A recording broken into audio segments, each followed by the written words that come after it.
Anu ini mengundanglah semua teman-teman kuliahnya yang dekat untuk makan malam bersama di rumahnya. Guys, kalian harus datang ya. Ini adalah makan malam perpisahan karena sebentar lagi aku sama Jo akan segera pergi, kata dia. Hai, wassalamualaikum warahmatullahi wabarakatuh. Terima kasih sudah klik video ini. Oke, seperti biasa untuk menemani malam minggu kalian. Maaf. Untuk menemani malam minggu kalian, aku datang kembali dengan membawakan satu kisah kriminal yang terjadi di Australia pada tahun 1997 lalu. Kisah ini merupakan kasus penghilangan nyawa yang menurutku sangat-sangat mind blowing. Mulai dari pelakunya yang suka playing victim, para saksi yang tidak melapor, sampai dengan putusan hakim yang Astagfirullahalazim. Aku nggak mau banyak spoiler di depan dan aku juga nggak mau kesal sendirian sama kasus ini ya kan. Jadi tanpa berlama-lama kita langsung masuk aja ke apanya ya. Check it out.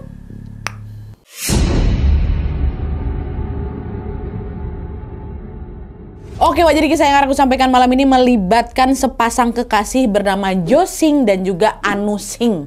Jo Sing, Anu Sing. Tulisannya beda. Jo Sing kalau setahu aku sebutnya. Maaf lah kalau salah ya. Dan seperti biasa sebelum aku masuk ke ceritanya, aku mau sedikit menjelaskan dulu tentang latar belakang mereka berdua ini ya. Jadi kita mulai dari Jo Sing ini dulu. Joseph Jo Sing atau yang lebih dikenal dengan nama Jo Sing ini lahir pada tanggal 11 Juni tahun 1971. Ayahnya bernama Nino dan ibunya bernama Maria. Dan si Jo ini punya adik laki-laki satu orang namanya Anthony. Keluarga mereka ini adalah imigran asal Italia yang kemudian pindah dan tinggal di kota Newcastle, Australia. Hubungan keluarga mereka ini dekat dan hangat-hangat kali, betul-betul macam keluarga cemara gitu loh. Dimana salah satu kebiasaan dalam keluarga mereka apa? Mereka ini akan selalu menyempatkan untuk makan malam bersama setiap jam 6 sore. Itu macam wajib gitu, harus kumpul. Anak-anaknya nggak boleh keluar, kumpul. Dan anaknya juga nggak keberatan gitu, Dan di setiap kali acara makan malam keluarga tiba, mereka ini akan saling bercerita tentang apa aja. Jo dengan karakternya yang menyenangkan dan suka ngobrol ini lebih banyak bercerita tentang kesehariannya di sekolah. Karena pas pula bisa dibilang si Jo ini adalah murid yang cukup populer kali di sekolahnya. Dia jago olahraga, dia ganteng, nilai akademinya juga bagus pula. Makanya nggak heran kalau setelah dia lulus SMA, si Jo ini bisa langsung masuk kuliah di jurusan teknik sipil. Jo berhasil menyelesaikan kuliahnya pada tahun 1994 ketika dia berusia 24 tahun. Dan setelah itu dia pun mendapatkan pekerjaan di salah satu perusahaan besar di Newcastle ya. Nah terus singkat cerita, setahun setelah dia lulus kuliah yaitu di tahun 1995 ini, tanpa sengaja Jo bertemulah dengan seorang perempuan. Siapa dia? Inilah dia si Anu Sing ini. Mereka waktu itu ketemuan di klub malam Nah sama seperti Jo, Anu ini juga dikenal sebagai perempuan cerdas dengan pencapaian akademik yang bagus. Ini aku selipin lah sedikit tentang Anu Singnya. Namanya memang Anu Sing Jadi jangan salah fokus kalian kalau misalnya aku kasih nama Anu. Anu memang Anu namanya. Oke lah anyway, jadi si Anu ini Jadi si Anu Sing ini lahir pada tanggal 3 September tahun 1972 di India. Ayahnya bernama Pradyum dan ibunya bernama Surinder Singh ya. Mereka ini merupakan imigran dari India yang juga pindah ke Sydney, Australia di tahun 1973. Dan FYI, ayah sama ibunya Anu ini keduanya berprofesi sebagai dokter. Jadi udah pasti mereka berdua ini pintar-pintar kali lah ya kan. Begitu pula dengan Anu Sing Anu ini tumbuh menjadi anak yang sangat cerdas dan selalu mendapatkan ranking di sekolahnya. Dan setelah lulus SMA, Anu ini juga bisa dengan sangat mudah diterima kuliah di Australian National University yang berada di kota Canberra. Di sana bahkan Anu langsung mengambil 2 jurusan sekaligus, satu ekonomi, satu hukum, double degree deh, mantap. Nah, tapi sayangnya di sini, ketika kuliah si Anu ini mengalami sebuah kejadian yang sangat-sangat traumatis untuk dia, dimana pada saat itu dia ini dinyatakan hamil setelah berhubungan sama pacarnya yang namanya Simon. Karena bingung harus gimana, akhirnya si Anu pun memutuskan untuk mengakhiri kehamilannya. Paham kalian kan diapain si baby yang nggak bersalah tuh, digituin ya. Dan sejak saat itulah si Anu ini mengalami fase yang sangat-sangat berat. Dia ini jadi sering down dan mulai mengkonsumsi obat-obat terlarang yang membuatnya jadi sering berhalusinasi. Antara dia trauma atau antara dia juga menyesal lah, kayak gitulah. Yang penting udah down aja lah mentalnya di situ. Dan karena kondisi mentalnya lagi nggak baik-baik aja, akhirnya Anu ini memilih untuk cuti kuliah. Dia nggak mau kuliah dulu, dia mau memperbaiki dulu mentalnya. Dia mau cuti, dia mau mana? Balik kampung dia, bukan ke India tapi ya ke Sydney itulah. Dan dia balik, dia tinggallah bersama orang tuanya untuk sementara waktu. Nah, nggak lama setelah si Anu ini pulang itu lawak dia nggak sengaja ketemu sama Jo Sing di klub malam tadi. Di situ pertemuannya. Dan sejak pertemuan pertama itu Anu sama si Jo ini pun langsung dekat, Wak. Bahkan juga setelah Anu ini melanjutkan kuliahnya lagi nih, dia udah agak tenang setelah cuti itu, dia lanjut kuliah lagi. Mereka selalu tetap bertukar kabar macam orang yang pacaran tapi LDR kayak gitu lah. Nah kan kuliahnya di Canberra nih, Jo kuliahnya kan di Newcastle kan. Lumayan jauh jarak dua tempat nih, Wak, sekitar 5 jam perjalanan lah. Dan sebenarnya di titik ini, Wak, kondisi kesehatannya si Anu ini belum stabil, belum betul-betul belum betul-betul pulih maksudku. Dan untungnya setiap kali si Anu ini down, Wak, Jo ini akan dengan segera pergi dia ke Canberra 5 jam perjalanannya untuk menemani si Anu. Nah dari sini kan kita bisa lihat kan kalau Anu sama si Jo ini sama-sama memiliki ketertarikan kan. Nah karena hal itulah, Wak, akhirnya mereka pun memutuskan untuk pacaran tuh ya. Lalu pada bulan September tahun 1996 Jo pun memutuskan untuk pindah dia ke Canberra, tinggallah dia sama si Anu. Udah nggak di Newcastle lagi ya, Wak, dia pindah ke Canberra buat pacarnya nih. Saat itu mereka tinggal di sebuah townhouse yang lokasinya dekat dari kampusnya si Anu. Dan sejak tinggal bersama, Wak, otomatis hubungan keduanya juga makin serius lah kan. Bahkan Jo sama si Anu ini juga sudah merencanakan pernikahan loh. Tapi sayangnya, Wak, tidak lama kemudian kondisi kesehatan mentalnya Anu drop lagi, memburuk lagi. Dan dari sinilah, Wak, mulailah itu muncul masalah dalam hubungan mereka. Ini masalahnya aduh sepele tapi ngeselin, Wak.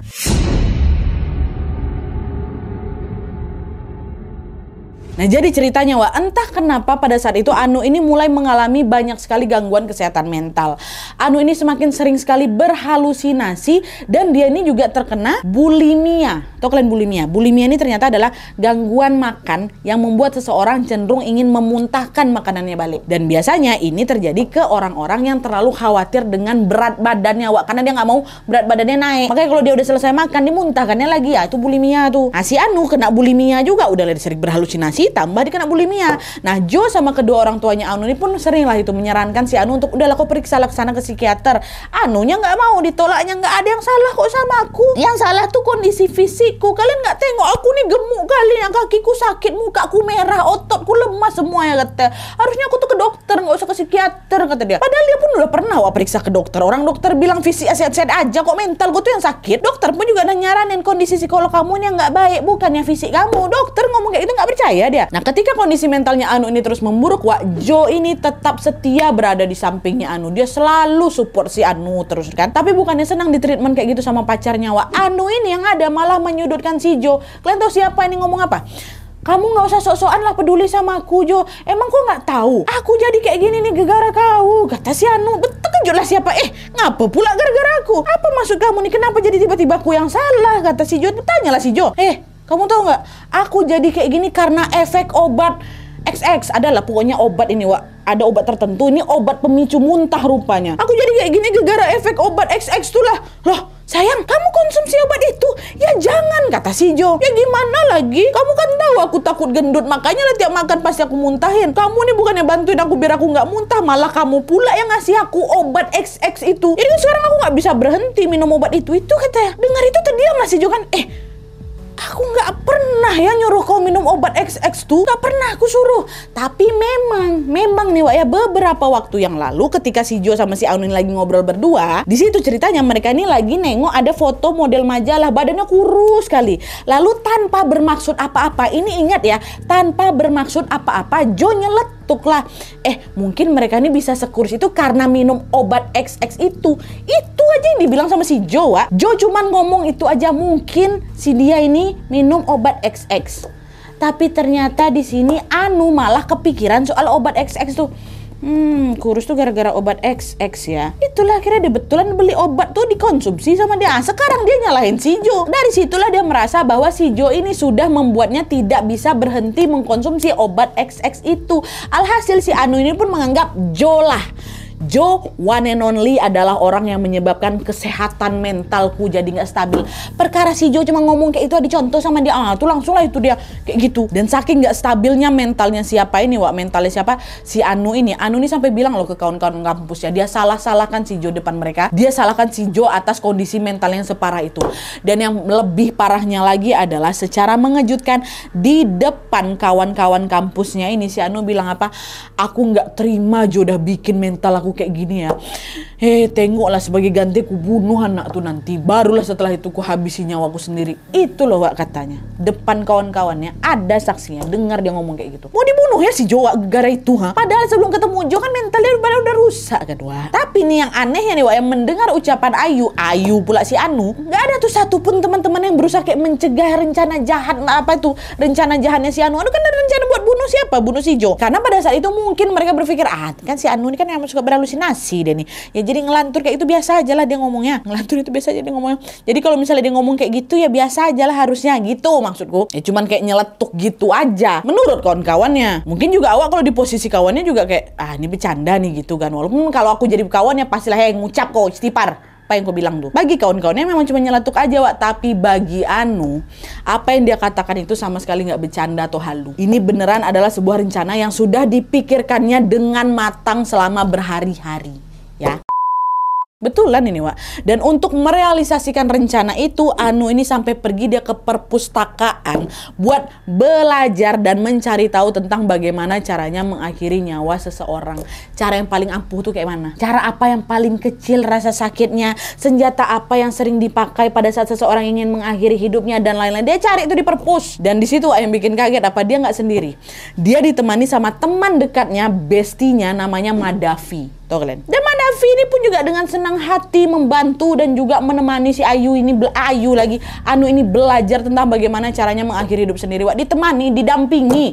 Heran nggak kalian kok bisa? Ada orang yang tahu sahabatnya lagi nggak baik-baik aja, punya rencana bundir, bukannya mencegah, malah dibantuin, didampingin. Bahkan si Madavi ini juga tahu loh kalau si Anu ini berencana untuk menghilangkan nyawa pacarnya si Jun. Diam ya, dia selambe. Nggak betul dua-duanya aku rasa. Astagfirullahalazim ya Allah. Belum nih Wak, belum. Masih berapa menit video ini kan. Lanjut. Nah setelah Anu sama Madavi ini beberapa kali riset di perpustakaan, ternyata mereka ini tidak mendapatkan informasi yang mereka harapkan Wak. Kayaknya kurang lah, aku nggak dapat informasi mantap nih gitu kan. Lalu entah kayak gimana cerita detailnya, yang jelas tidak lama kemudian mereka berdua ini memilih untuk minta bantuan ke seorang teman. Dikasih inisial Wak, Mr. T. Nggak dibuka nama aslinya di publik ini. Pokoknya Mr. T ya kan. Lalu di hadapan Mr. T ini dengan santainya Anu bilang, Mr. T, kau punya senjata, boleh nggak aku pinjam gitu kan. Mr. T bilang, mau kau apakan senjataku, buat apa katanya.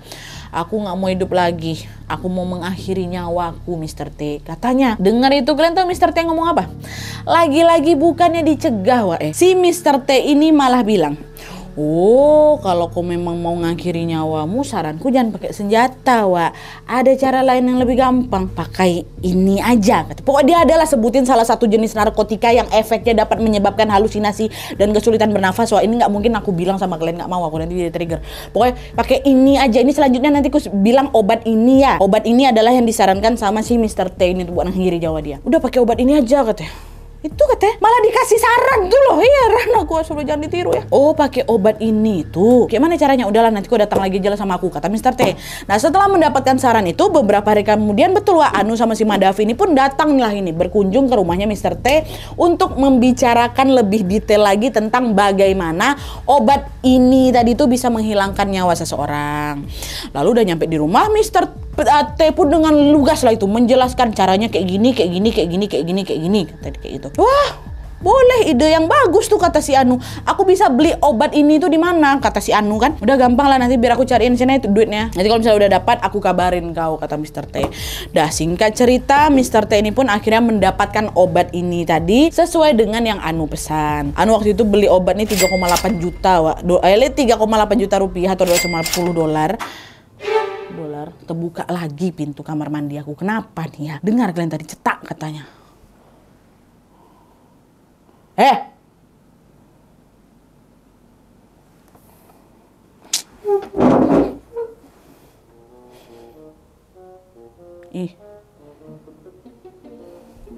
Gak maulah, aku takut.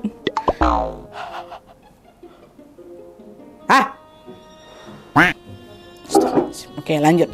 Ya kan? Sampai mana tadi? Nah udah dia beli, besoknya Anu hubungin si Mr. T lagi. Dia minta nambah obat ini nih Wak. Dia bilang, ya aku mau nambah lagi lah. Ditanya sama Mr. T, buat apa nambah? Yang kemarin aku pakai katanya. Yang kemarin masih utuh Wak, tapi ini ada orang yang mau ikut sama aku juga. Maksudnya mau ikut juga. Makanya aku butuh lebih banyak lagi obat ini.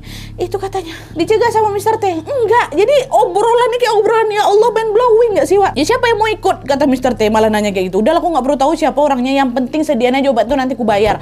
Oh ya udahlah, oke, sip kata. Sampai sini kalian udah bisa nebakkan siapa orang lain yang dimaksud sama si Anu. Dia itulah pacarnya sendiri Wak, Josingnya, nggak tahu apa-apanya. Dan sesaat setelah Anu mendapatkan obat tambahan itu Wak, disitulah Anu pun mulai merealisasikan rencana jahatnya. Betul.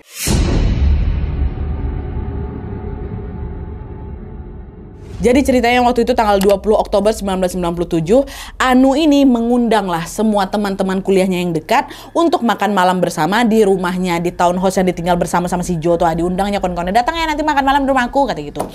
Waktu itu kawan-kawannya bilang, kawan-kawannya pula si Anunya ini bilang, guys kalian harus datang ya, ini adalah makan malam perpisahan karena sebentar lagi aku sama Jo akan segera pergi, kata dia. Dengar ucapan si Anu lagi-lagi Wak, teman-temannya mikir ini cuma bercanda aja. Dengan santainya kawan-kawannya pun juga mengiyakan undangan makan malam itu. Dan di malam yang sudah dijadwalkan Wak, mereka semua betulan lah itu datanglah ke rumahnya si Anu kan. Acara makan malam itu pun berlangsung dengan sangat-sangat hangat lah gitu, sangat-sangat menyenangkan, makan malam bersama. Dan selama di acara itu Anu ini juga tampak lengket kali sama si Jo Wak. Keduanya tidak ragu untuk memperlihatkan kemesraan mereka di depan kawan-kawannya ini. Macam makan malam hangat kayak mana lah itu, kayak gitulah. Melihat Anu sama si Jo yang tampak saling menyayangi, ya di situ teman-temannya makin merasa, oh mereka ini lagi baik-baik aja kok. Salah besar kita kalau misalnya nganggap mereka ini ada apa-apa. Maksudnya mau pergi mengakhiri doa yang apa diomongin sama si Anu kemarin itu. Salah tuh, nggak mungkin. Tengoklah selengket ini mana lah mungkin si Anu ini bisa hidup tanpa si Jo, begitu juga sebaliknya kayak gitu. Paling kemarin tuh rencana bercanda aja, kata kawan-kawannya. Dan karena kawan-kawannya Anu ini nggak ada yang curiga Wak, alhasil selama di acara itu tidak ada satupun dari mereka yang membahas tentang rencana jahatnya Anu, nggak ada. Dan kalian tahu apa yang lebih gilanya lagi? Ketika semua orang tahu tentang rencana jahat itu dan makan malam itu adalah acara perpisahan, di saat yang sama Jo adalah satu-satunya orang yang tidak tahu apa-apa tentang itu. Semua yang ada di sana tahu tuh kalau si Amba nih pernah punya rencana untuk mengakhiri nyawanya, cuman Jo aja nggak tahu. Jadi akhirnya Jo bergabung di acara makan malam tuh ya tanpa beban Wak, dan dia menganggap kalau ini hanya acara party biasa bersama teman-teman aku aja gitu, teman-teman pacar aku. Udah lah kan, singkat cerita, aduh kasihan kali lah Jo. Singkat cerita, setelah acara makan malam tadi selesai, semua orang pada balik ini kan. Disitulah Wak, Anu pun melancarkan aksi nekatnya. Dengan segera Anu langsung ambil secangkir kopi punya si Jo, ditambahkannya lah 3-4 pil obat penenang di dalamnya. Dan obat penenang yang dipilih sama siapa ini, dipilih sama Anu ini adalah obat yang 10 kali lebih keras daripada obat penenang biasanya. Adalah misalnya obat merah lah gitu di tas. Anu tentunya sengaja menambahkan obat itu untuk membuat Jo ini kehilangan kesadaran ya kan Wak. Dan sudah jelas juga, tidak lama setelah Jo meminum kopinya, Jo udah bukan hilang sadar lagi, pingsan. Melihat Jo yang pingsan dengan cepat, Anu langsung mengambil suntikan berisi obat ini tadi dari Mr. T tadi itu yang memang sudah dia siapkan sebelumnya. Tapi setelah Anu mengambil suntikan tadi Wak, tanpa dia duga ternyata obat ini yang udah ada dalam suntikan tuh udah mengental, udah nggak seencer yang pertama, sehingga nggak bisa nih kalau disuntikkan ke dalam tubuhnya si Jo. Jadinya rencana jahatnya Anu malam itu pun nggak berhasil, gagal. Ya udah Jo cuma dibikinnya pingsan gitu aja. Gagal nih. Terus keesokan harinya Jo pun bangun dalam kondisi yang sangat pusing kelayangan dia kan. Jo mengira kalau itu terjadi karena ya efek mabuk berat tadi malam, mereka juga ada minum-minum tuh. Jo sama sekali tidak menduga kalau Anu pacarnya nih ya tadi malam itu sedang berusaha untuk menghilangkan nyawa sendiri. Enggak Wak, nggak tahu dia. Dan setelah pusingnya mereda, Jo beres-beres, mandi, dia pun langsunglah melanjutkan aktivitas seperti biasa. Di sisi lain, berhenti si Anu enggak. Anu yang merasa kalau rencananya tadi malam tuh gagal total, akhirnya memutuskan untuk menyusun rencana baru. Anu tetap akan menggunakan obat ini tadi tuh sebagai senjatanya. Tapi kali ini dia betul-betul memastikan Wak, kalau obat ini tuh bisa disuntikkan ke tubuhnya si Jo. Nggak kapok, dia coba di hari berikutnya. Sampai lawak singkat cerita 4 hari kemudian, tepatnya pada tanggal 24 Oktober tahun 1997, Anu balik lagi lah itu mengundang kawan-kawannya buat makan malam. Nah, pakai 4 hari yang lalu lah. Konsepnya juga masih sama, yaitu makan malam dalam rangka perpisahan. Dia ngomong kayak gitu lagi sama kawan-kawannya. Kawan-kawannya juga masih positive thinking. Di dalam rumah itu ada sekitar 10 orang temannya Anu yang datang, termasuk Madavi, bestie dia yang mendampingi dia tadi itu di perpus tuh. Tapi waktu semua udah pada datang, Jo belum balik, Jo masih kerja, Wak. Nah, ketika si Jo ini belum pulang, di hadapan semua teman-temannya itu lagi-lagi dengan mantap Anu ini ngomong apa?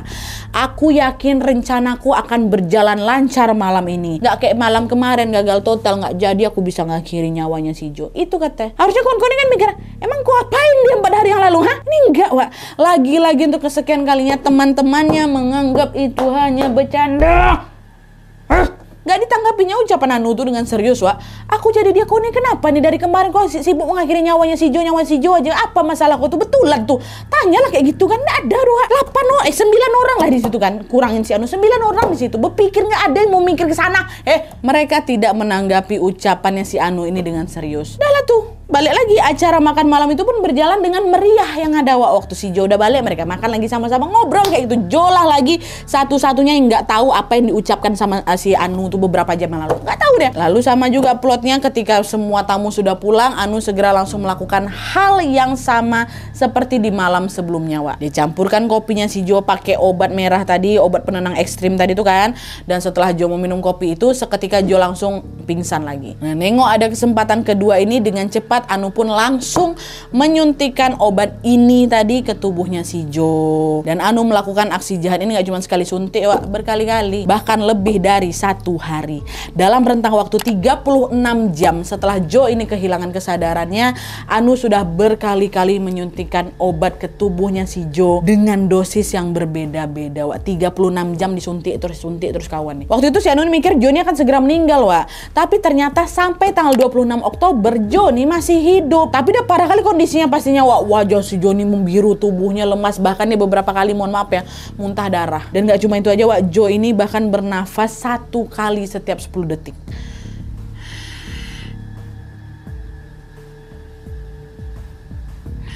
Nah, 10 detik sekali lah. Bayangkan. Nah, nengok kondisi Jo kayak gitu, barulah panik si Anu ini, baru sadar otaknya tuh, Wak. Sekitar jam 12 siang, akhirnya si Anu ini memutuskan untuk menelpon tim medis. Ambulance, please. I have a person potentially overdosed on Potentially overdosed. Well, he's vomiting everywhere, blood and stuff. And the police just tell me so bad sign. Well, it's not good if he's vomiting blood. Dan ketika tim medis sampai di sana, mereka melihat Jo sudah dalam kondisi tidak sadarkan diri di atas kasurnya. Pada saat itu, selimut dan juga spraynya si Jo ini sudah penuh dengan darah bekas muntahannya, Wak. Di situ Jo masih bernapas. Ya, masih bernapas. Tim medis pun berusaha keras untuk menyelamatkan si Jo, tapi sayangnya segala usaha yang dilakukan sama tim medis terlambat. Ternyata yaitu Jo pun akhirnya tidak selamat dan dinyatakan meninggal dunia. Meninggal Jo. Ya Allah.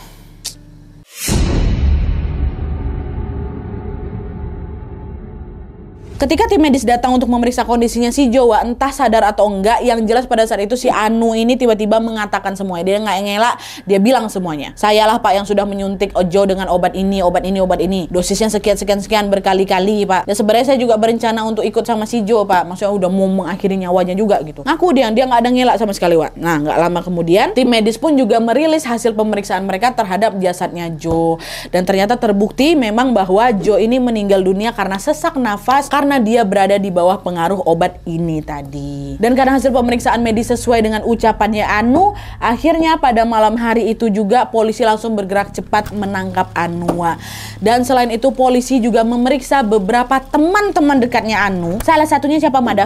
Madavi juga kan. Di dalam rumahnya Madavi, polisi menemukan ada banyak sekali brosur tentang obat ini, obat yang tadi itu, dan tata cara menggunakan suntikan. Dari situlah polisi tahu kalau Madavi ini juga terlibat dalam kematiannya Jo Sing, ya kan.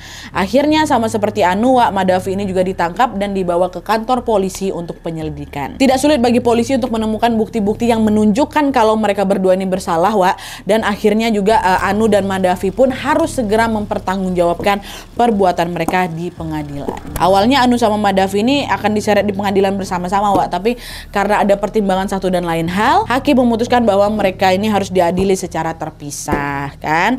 Singkat cerita, persidangan Anu pun akhirnya digelar di tanggal 22 Maret tahun 1999. Di sana, Anu masih membela dirinya, Wak. Dia berkata bahwa saya ini tidak sepenuhnya salah karena peristiwa naas itu terjadi waktu saya dalam kondisi mental yang tidak baik, Bapak. Tapi pembelaan itu pun segera langsung dibantahkan karena polisi menemukan bukti penting, Wak.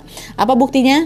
Buku harian milik dia sendiri, milik si Anu. Berdasarkan catatan yang ada di dalam buku harian itu, Wak, tampak bahwa Anu ini memang sudah merencanakan penghilangan nyawa Joe selama berbulan-bulan sebelumnya. Dan jika si Anu ini memang dalam kondisi mental yang tidak baik, seharusnya di buku harian itu dia akan lebih banyak menulis tentang rencana menghilangkan nyawanya sendiri, bukan nyawanya orang lain. Makanya di situ polisi menganggap bahwa Anu ini dalam kondisi mental yang baik dan dia dapat berpikir secara rasional pada saat melakukan kejahatan itu. Akhirnya tanggal 24 Juni 1999, hakim pun memutuskan bahwa Anu bersalah atas kematian Jo Sing. Dan atas kesalahannya itu, ini yang bikin aku kesal lagi.